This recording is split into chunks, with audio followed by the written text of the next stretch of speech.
Okay, guys, welcome to the May 2026 meeting of the PRC. Thank you very much for attending. I apologize for any issues you may have had signing in. I think some folks had some difficulties with Zoom. I don't know why that was, but we do have a quorum, so we might as well proceed and do the best we can with the stellar group of people that are here. Okay, so the roll call. I only have notes from two people who said they couldn't attend. One is Rob and one is Tracy, but Rob did send me an email with the content for his parliamentary report. So I'll read that into the record when we get to it. The first item of business really is the approval of the agenda as circulated. So if I can have a mover, here we go. Matthew and Meg will take that as a seconder. So thank you very much. All in favor. Wonderful. Thank you very much. Okay, so major news items. So what I've collected here are simply items in the news relating to criminal justice since our last meeting in April. Nothing should be much of a surprise there. I can note, and it's not any it's no it doesn't show up anywhere else in the agenda. So the item number two, the Correctional Services Transformation Act, which is in place by the provincial government. It deals with upgrading the provincial correctional facilities in the province, which are in dire need of repair and more than that, it needs an increase in capacity based on what Premier Ford likes to think of as his tough on crime agenda. So that was put forward by Christian Wong, who's an MPP, and we've dealt with her before because we dealt with her with respect to Bill 75 previously, which was the bill that went before the Ontario legislature that we sought to be a delegation relating to requiring cash bail as a prerequisite for a surety to basically stand as a surety. That we weren't accepted to be a delegation, and I'm jumping ahead a little bit here to one of our items. We weren't accepted as a delegation, but Kristen Wong appreciated very much the brief that we put forward. That was primarily the work of Martin Spellauer, who dealt with me when we dealt with communications with Miss Wong's office. And the one thing that she wanted to do when Bill 75 was being considered at committee was put forward our brief and also asked if we had any amendments to the legislation as proposed, and we did. We had a couple, and it was basically to turn in two places the word shall to may to make it permissive. And here's Martin here, so hang on a sec. So I'll let Martin get in. Hey, Martin, you here? Hello, can you hear me? Yeah, yeah. It's you need a little bit louder. The volume needs a little bit of adjustment. Okay, I'll try to. That's great. Actually, that's great, Martin, while you're here. So we're talking about item two on major news items, which then took me to Kristen Wong's dealing with Bill 75. I mentioned that we presented your brief. She very much appreciated it. And she asked for any changes, and we suggested two changes. So Martin, if you can recall, maybe you can tell the rest of the group what the two changes were that we proposed to Bill 75 with respect to cash bails with sureties. Yes. One second. Let me just find the email sent. So that'll just be a second. Yes. All right.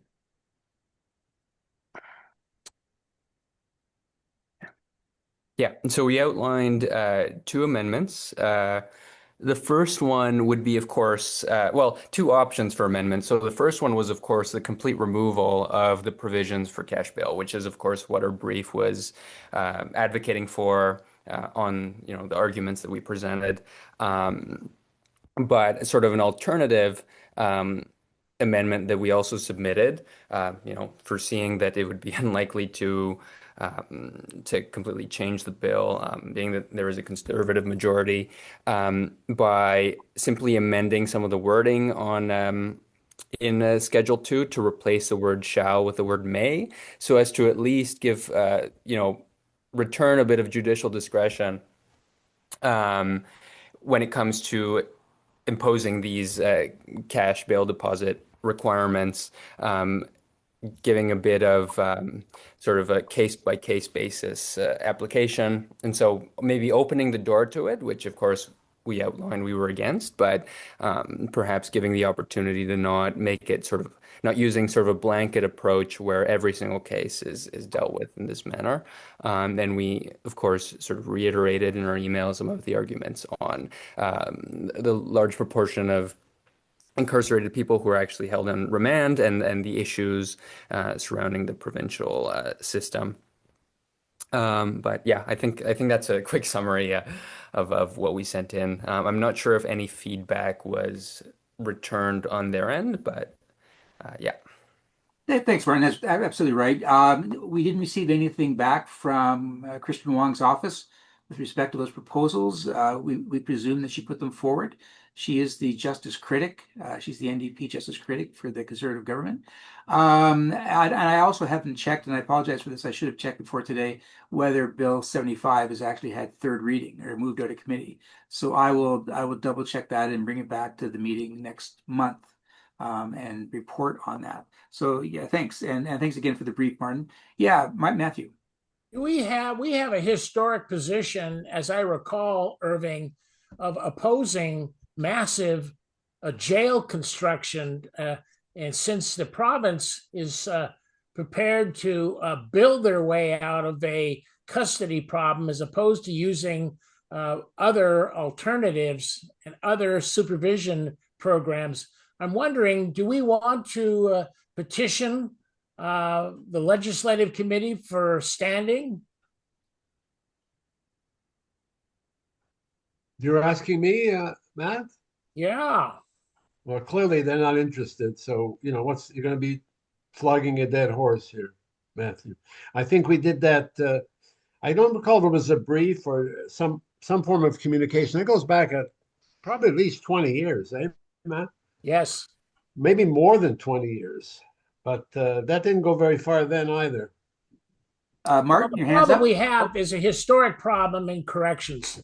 Anytime there is a overload problem, the industry, I'll refer to it as the prison industry, and I know you don't like that, Irving, but the Well, I'm not industry, part of the prison business. I'm sorry. okay, the industry proposes construction almost always, and that's what's happening right now. Before I call on Martin, who has his hand up, I can tell you that I did write to MPP Wong with respect to the implementation of the Correctional Services Transformation Act and indicated that the PRC and ostensibly the CCGA would prepare a brief on that particular position going forward, and it's her office that put it forward. So and she wrote back and said, "Thanks, we're okay." But again, thank you again for Bill 75. So we did ask if she wanted support from us, and she didn't take us up on the offer. Okay, Martin, your hand's up.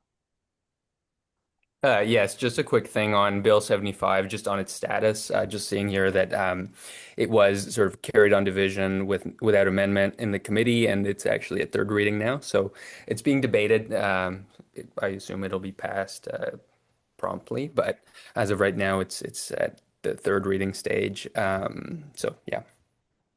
Okay, Martin, thank you, and you're absolutely right. It's a conservative majority, obviously, so it will be passed without amendment and receive probably assent before our next meeting. But thanks for the update.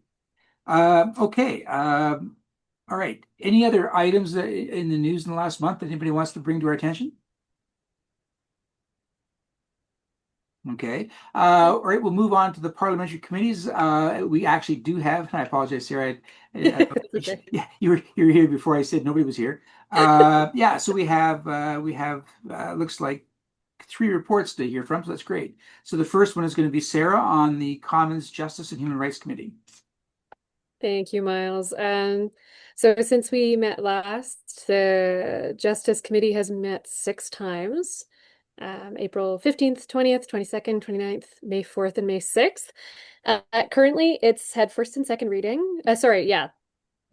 All these meetings have been discussing Bill C-16. And currently it's had first and second reading and it's in consideration in committee.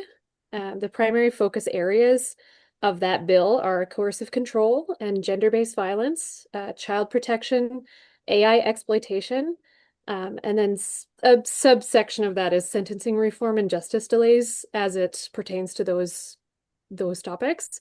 So I kind of went through a couple of the evidence readings to see what people were bringing up in these meetings, and I kind of summarized a couple of the key topics that people were bringing up. So one issue, the biggest issue, was this bill is really focused on gender-based violence and intimate partner violence specifically, and coercive control, like introducing coercive control as part of femicide, so like homicide towards women in intimate partner violence situations. So a big part of what they're trying to do with this bill is expand it out of intimate partner situations to coercive control in larger scale, like across a broader scale. So elder abuse, caregiving relationships, human trafficking and exploitation, and then institutional coercive control and abuse.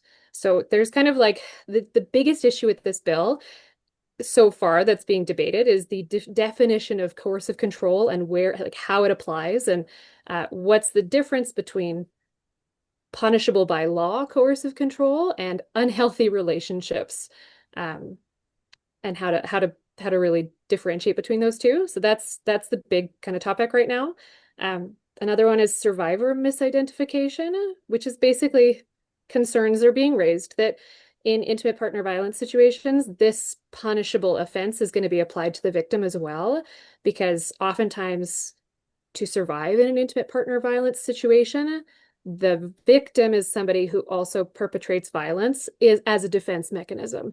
So this is just trying to like extend protection to the survivors of a situation while also punishing the perpetrators, so that people are not getting kind of caught in the crossfire as a victim by the new laws around this. Implementation and training was brought up. A lot of concern about how this is going to be implemented. The training that's going to be kind of put out so that people understand how to interpret this new amendment. And then animal abuse and coercive control. So animal abuse is a really common part of coercive control, like threatening pets.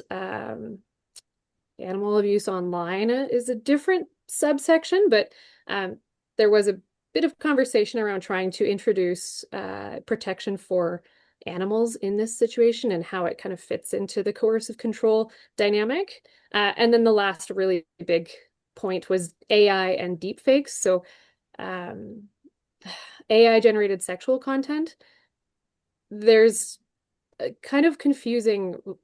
I mean, we're already not sure how to apply laws around AI. Like there's already a lot of kind of development around that. And then deepfakes are basically people taking images of individuals online and then changing their imagery so that they are nude or in compromising sexual positions, or imagery. So there's a lot of this that's happening right now. So there's just kind of how to extend this bill to that huge topic that there's really not a lot of protection in right now. So that's kind of what was being talked about, and those are kind of the main points of this bill. I don't know if we want to get involved in any way. There's a lot of areas for discussion in this. We could submit a brief about it, but I don't know if anyone feels passionately or like knowledgeable about a specific part of this bill that they want to get involved to that degree. Yeah, thanks, Sarah. That was very comprehensive. Thank you very much. Any questions or comments for Sarah?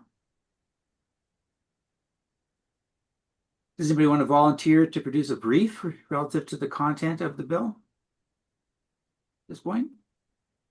I'm interested in doing something myself. I don't really know. I'm very interested in the definition of coercive control. I just took a bunch of trauma courses with my schooling. So I'm interested in doing this, but I definitely wouldn't be opposed to having some support on just like the crafting of a brief, because the last one that Michelle and I did was great and I enjoyed doing it, but I definitely feel out of my element still with the crafting of the brief itself. Oh, yes, Matthew. If I can make a recommendation to Sarah, Mhm. Stacy Hannum, our previous chair and who's a full professor at Wilfrid Laurier, has a little bit of background in domestic violence and sex work. Mm. She might be a good partner. You said Stacy Hannum? Hannum, Stacy Hannum Okay. at Maybe Wilfrid Laurier, Brantford. okay. Maybe after this meeting I can reach out and get some contact info for her. She's I also can an send you. expert on the format of our testimony. Oh, I can amazing. send Okay, that'd be great. Sarah. I can send you her email if you wish to communicate. But I have to tell you, she's kind of dropped out of the CCJA scene over the course of the last year or two. I assume she's busy with all kinds of other stuff. But I can certainly send you her email. That's easy enough.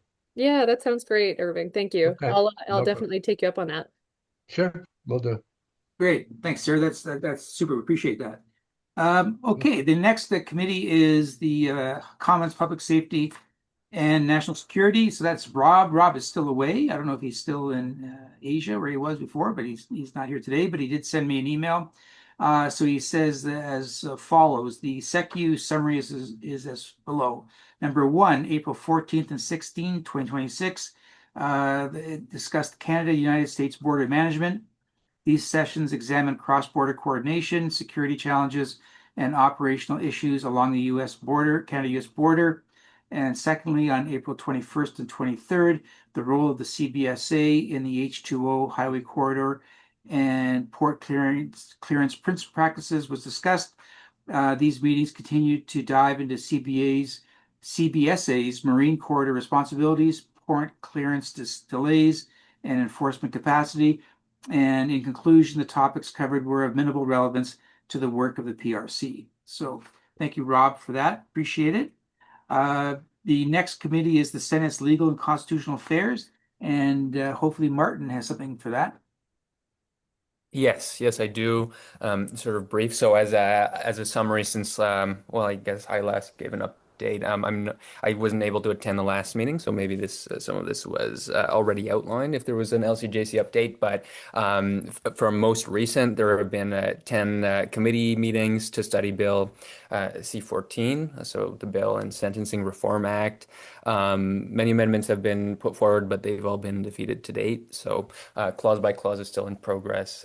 I assume within the next month, that should be getting out of committee and passing. And of course, as it's a government bill, it's usually expedited in the Senate. Otherwise, two Senate public bills, so S-205, which is Senator Pate's Tona's law, completed clause by clause and was reported back to the Senate with a few amendments. So notably, this was a bill that had been stuck in the Senate in the last Parliament. In this iteration of it, they kind of they removed one of the provisions on mandatory hospital transfer requirements. So just kind of softened it to only require assessments, but not hospital transfers, as it would incur a cost. And there was some debate in the last parliament on whether it would even necessitate a royal recommendation because of the cost that it would pose to the government. But yeah, it has since passed third reading and is headed to the House of Commons. Another bill that was also studied and completed clause by clause was S-209, which is to limit access to pornography. It as some amendments were added in committee, so they added a new administrative monetary penalty system and sort of create a framework so that the government could maybe add some regulatory fines or non-compliance measures for enforcement. Um, Generally, it just narrowed down some definitions of pornography and for greater certainty to protect sort of internet intermediaries like search engines from being prosecuted. And finally, an amendment to the coming into force clause, so giving the government the discretion of when to implement the act of legislation as opposed to it being immediately after royal assent. And so that passed the Senate and is at first reading in the House of Commons, sponsored by a Conservative MP. And since it's Senate public bill or private member's business, it should still take a while since it'll presumably go to the probably the LCJ's, sorry, Just Committee in the House of Commons. So yeah, that's a kind of a rough summary, but yeah. Thanks, Martin. Appreciate that. Any comments or questions for Martin on his report? Great, thank you very much. Dick's not here, so we don't have an update or a report from him on Senate Human Rights Committee. So we'll see if we have something to update next month if Dick can make it. With respect to other business arising, there really isn't anything that's new, other than I can tell you regarding the implementation of the Miscarriage of Justice Review Commission, which is an ongoing item because it's being made that way by the Minister of Justice. So at the last meeting, I believe I noted that as a function of a letter to the Prime Minister's office and a request to the Minister of Justice office, Sean Fraser, a meeting was set up to meet with myself in my role as the Executive Director of Miscarriage of Justice Canada and 3 board members, 2 of which belong to the PRC. We were all there for the meeting and they didn't show. And so I followed up and they actually had canceled the meeting but didn't tell us. So they promised to reschedule a meeting. And despite several requests since then to, in fact, do that, to reschedule a meeting, we haven't heard back. So not a good look on the Minister of Justice's office and their infrastructure. But we'll keep following up until we have a meeting. And if we have to go back to the PMO to again exert pressure, we in fact will do that. So hopefully for the next month's meeting, I can report back on what in fact the Minister of Justice intends to do with respect to the operationalization of the Miscarriage of Justice Review Commission, which is upsetting a lot of people because it's in place, legislation's in place. And promises have been made over the course of the last 6 to 8 months to create an office in Winnipeg, which legislation requires, and to minimally appoint a chief commissioner as a first step. And none of those things have happened with no explanation whatsoever. So anyway, we're working on that. Any questions or comments about that? Matthew. I think you outlined what remains to be done with respect to the legislation. I'm really surprised that the Carney administration would be stonewalling this legislation. I am too, Matthew. It's disconcerting. The legislation is totally in place. I mean, it was passed last December, and then in March of last year, it was basically put into effect. So we've been waiting for over a year now for it actually to start being put into place.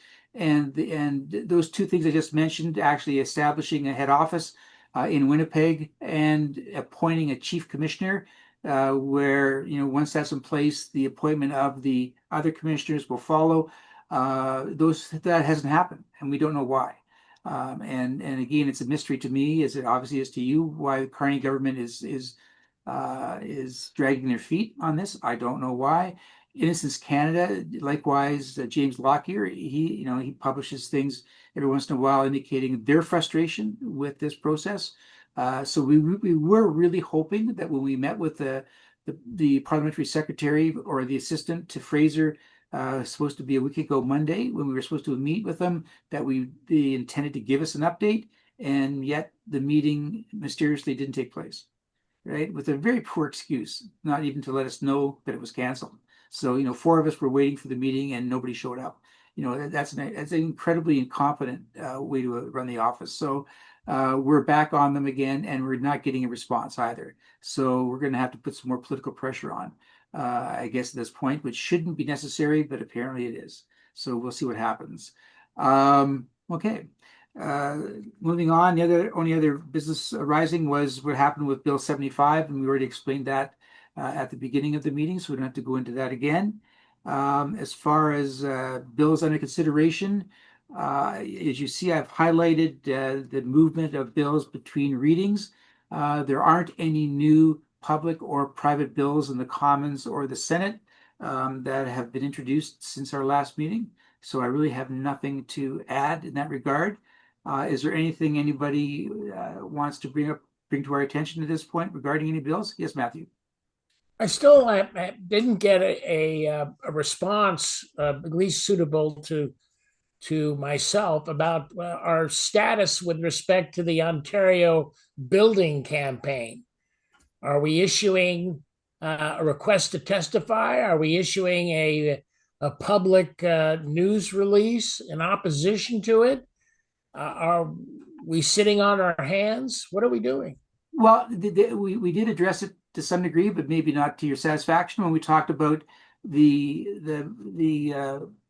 introduction or the reintroduction of the what is already a legislation, which is the Correctional Facilities Restoration Act, basically, or Transformation Act, by Kristen Wong, and I proposed to her that we would participate in her efforts to get that into place. And she basically said thanks, but no thanks. But thanks again for Bill 75. So that wasn't much. What there is no legislation other than that that the provincial government is putting forward with respect to building more facilities. So to whom would we address that request as a delegation, and with respect to what legislation? Well, you got me. I thought there was a bill that the Ford administration was putting forward to build all these new jails. I haven't seen legislation. I mean, there's been lots of pontificating by the premier about that particular point. He always seems to bring that up when there's usually a breach of bail situation. Too many inmates are being released. Let's put everybody into remand custody, which is out of control as it is. So it's the and maybe as a function of Bill 75 being enacted, which will exponentially increase the number of inmates in remand custody because sureties can't raise cash funds. I'm sure that there will be something said about the construction of beds because they're going to need a lot of beds to facilitate those inmates who can't raise cash as a function of their sureties. So my thinking on it, and I may be wrong, Matthew, is that there isn't any particular legislation in place to do that. I don't even think the government needs legislation to build facilities. They could probably just go ahead and do it as a function of budget allocation. That would be my best guess. To whom or to what we would address at this point, I don't know. Yes, Andrea. The history of the PRC is, and I've been around, as you know, for over 30 years, is that it has not wanted to issue a press release opposing this nonsense. Do we want to reconsider that? Well, let's see what Andrea, what do you have to say?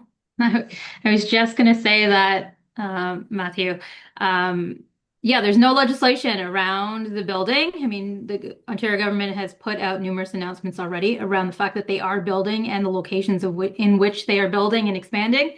I was going to actually put my hand up to say, Irving, what's the appetite of us putting out, as the CCJ, putting out either a social media piece or an opinion piece in a newspaper around not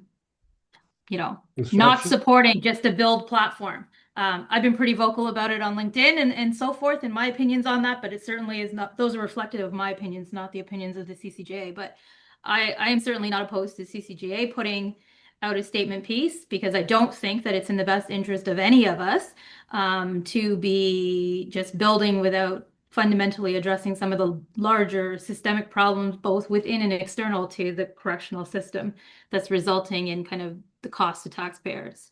So there's that component. And then the other second thing that I just wanted to quickly say, right now the Toronto Star is doing a number of special edition series on long-term seclusion in mental health facilities that is also overlapping with some stuff that's happening in Ontario Corrections. So all that to say, now might be an opportune time if we want to try and get an opinion piece out with the Toronto Star, for example. I would endorse Andrea's position. wholeheartedly, and I'll join her in helping to draft it. Would you like to start, Matthew? Well, I'd like Andrea to start, if she wouldn't mind, with the old guy coming in well, you know, I would, on the I would, sidelines. Matthew, as much as I would love to, I don't have the capacity to be drafting to draft that right now with everything else that I have going on right now. But I'm happy I'm happy to do the reverse and support and lay eyes on kind of what's happening, especially given my kind of in-depth knowledge of Ontario corrections. And as it relates to what's going on in long-term seclusion for forensic systems, happy to do that as well. But I can't full depend on it. I just know I don't have the capacity to do that right now with everything else I have going on work-wise.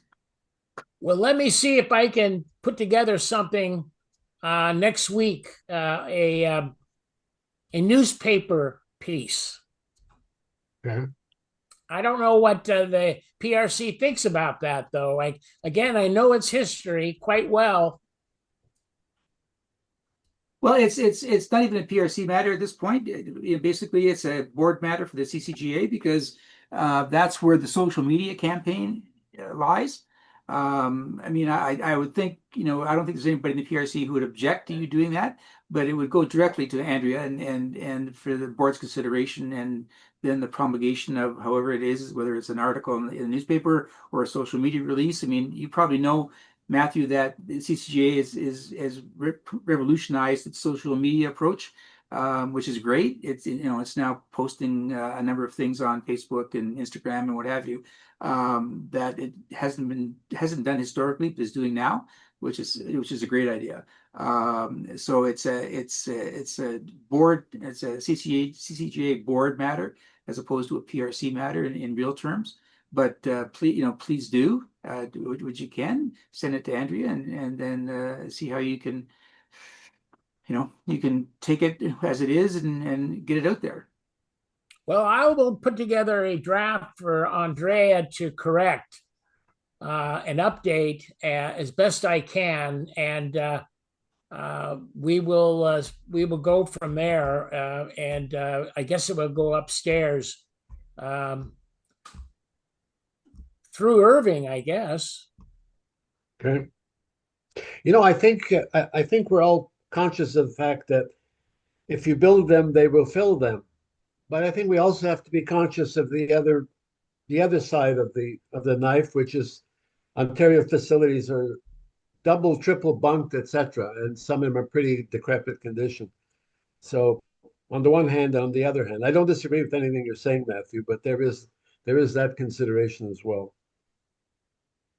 And I guess, and my only 2 cents worth is, and I absolutely agree with what Irving said. I mean, the facilities are old. They're certainly overcrowded. They're certainly dangerous. OCDC is a disaster in Ottawa, and the super jails.